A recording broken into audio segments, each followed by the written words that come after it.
Hello, dear learners, and welcome back to our English podcast.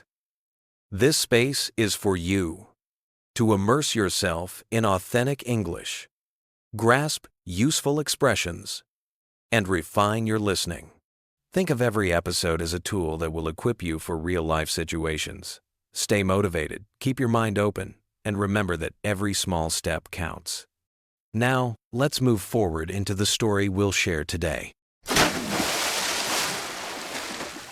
Moving to a big city for university is a monumental shift. The initial months are a whirlwind of new experiences, from navigating crowded lectures to managing a tight budget.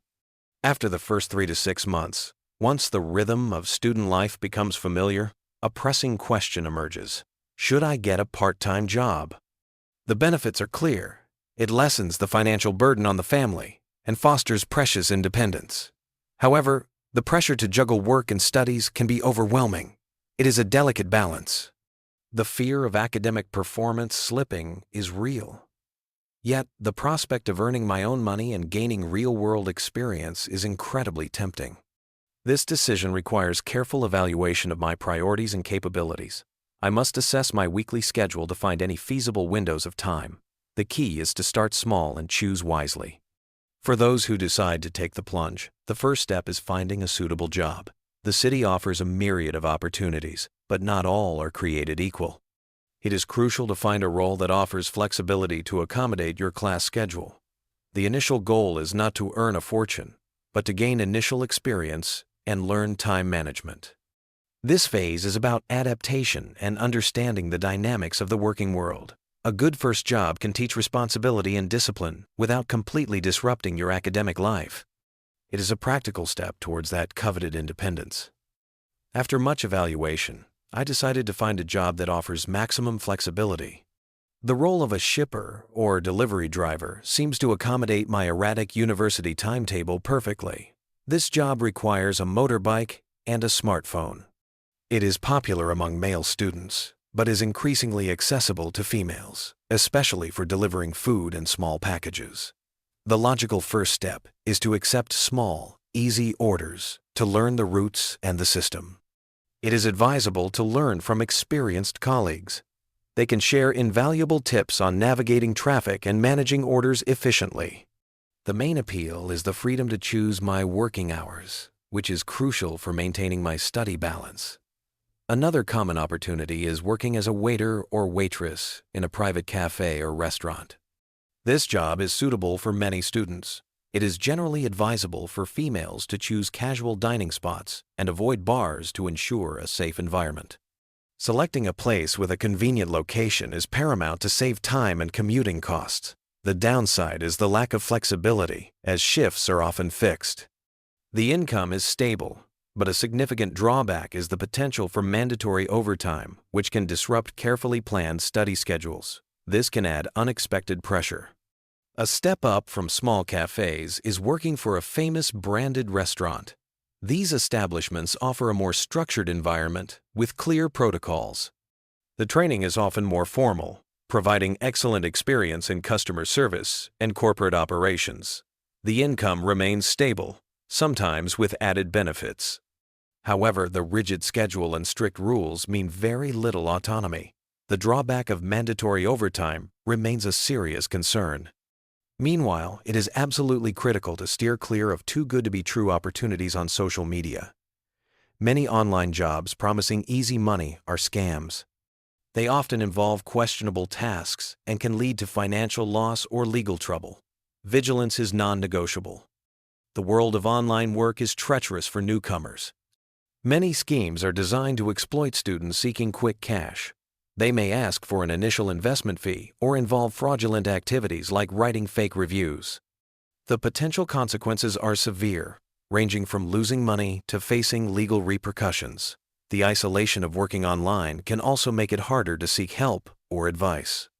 Therefore, vigilance and thorough research are paramount. Any job that seems to promise excessive rewards for minimal effort should be treated with skepticism. Protecting oneself is the first priority. As students progress into their second or third year, a strategic shift is necessary. The focus should move from any part-time job to roles relevant to their field of study. Seeking an internship, even an unpaid one, becomes a valuable investment in the future. This is a conscious trade-off, exchanging immediate financial gain for invaluable industry experience and professional connections. An internship provides a glimpse into the real-world applications of classroom knowledge. It helps in building a robust resume and can often lead to a full-time job offer after graduation. This phase is about building a foundation for a career. In the final year, the priority should crystallize entirely around the career.